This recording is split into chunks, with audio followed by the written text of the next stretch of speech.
નમસ્કાર, આપ જોઈ રહ્યા છો નેશન પ્લસ ન્યૂઝ. હું છું આપની સાથે હેતલ ભગત. વડોદરાના પોર નજીક સુરતીઓને ગમખ્વાર અકસ્માત નડ્યો હતો.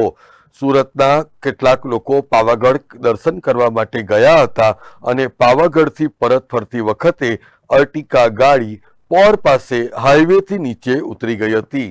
આ ગંભીર અકસ્માતમાં 3 કમભાગીઓના ઘટના સ્થળે જ કરુણ મોત નીપજ્યા હતા.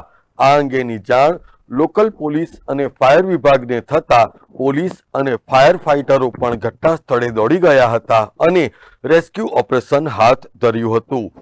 જો કે 8 પૈકી 3 લોકોના ઘટના સ્થળે જ અરેરાટીપૂર્ણ મોત નીપજ્યા હતા, જ્યારે આ અકસ્માતમાં અન્ય 5 લોકોને નાની મોટી ઈજાઓ પહોંચતા તેમને નજદીકની હોસ્પિટલ ખાતે ખસેડવામાં આવ્યા છે.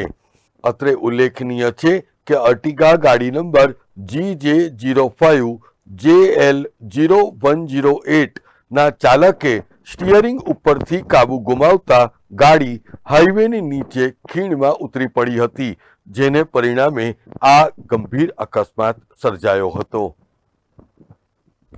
Bureau report, nation plus news, Vadodara. સમાચારોના સતત અપડેટ મેળવવા માટે અમારી નેશન પ્લસ ન્યૂઝની યુટ્યુબ ચેનલને સબસ્ક્રાઇબ કરો, બેલ આઇકન દબાવો અને જોડાયેલા રહો ફેસબુક, ઇન્સ્ટાગ્રામ અને ટ્વિટર પર.